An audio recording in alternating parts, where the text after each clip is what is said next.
Hi everyone, welcome into this week's my weekly CBS Fix. This week's video is dedicated to Akiva and Aviva Gavrilin. Mazel tov to you upon the birth of a baby boy. Alar nachas, the bris should be be'itoi ubizmanoi. In this week's parsha, Parshas Sisa, I want to talk to you about two things. I want to talk to you about the importance of keeping Shabbos, what the essence of Shabbos is and what it means to me and you. I also want to talk to you a small thing about the golden calf. So in this week's parsha, the Torah says, "Mechalaleha mos yumas," those who profane Shabbos shall surely be put to death. Kala oitza b'malacha v'nichrasa.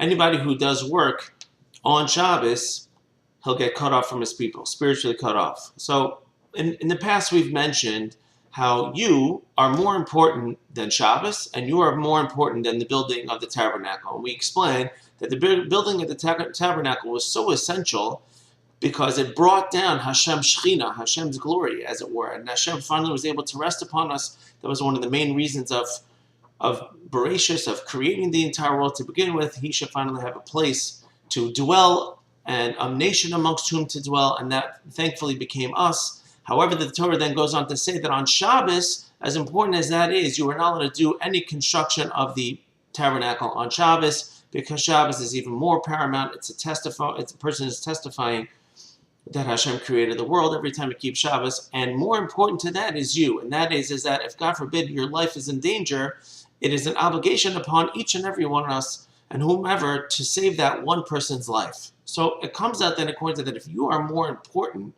than Shabbos, so why is it then that if a person desecrates Shabbos or violates Shabbos, why is it then that that person is obligated to be put to death? Why are they getting spiritually cut off? What is so bad? If you are more important, so then why should a person who's more important than Shabbos be put to death for transgressing something that is less than it? But I hope the answer should be obvious. The answer is that we are only important because of our relationship with Hashem.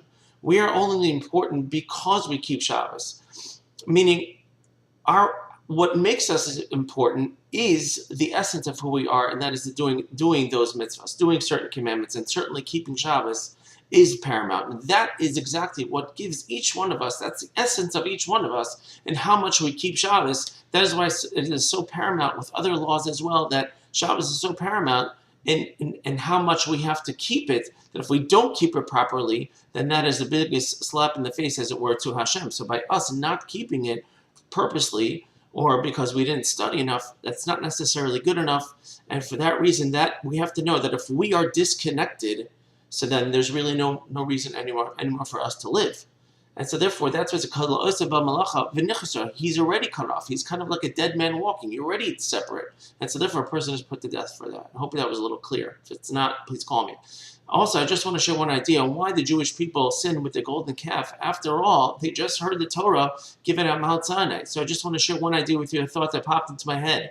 Now, when Moses went up to Mount Sinai, he was up there for 40 days, 40 nights, and they miscalculated when Moses' return was supposed to be. And they waited and waited, and then finally saw a vision that the Satan had placed in front of them, showing the Jewish people how the angels were carrying Moses like in a coffin as if he had died and he passed away.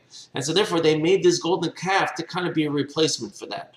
And so therefore we see how the Satan tricks us. Satan tricks us, you and I, to do sins as well. How he puts this illusionary vision into our head, and we think that that's what we're supposed to do. And that, when we follow that, that's what gets us to go ahead and commit even idol worship.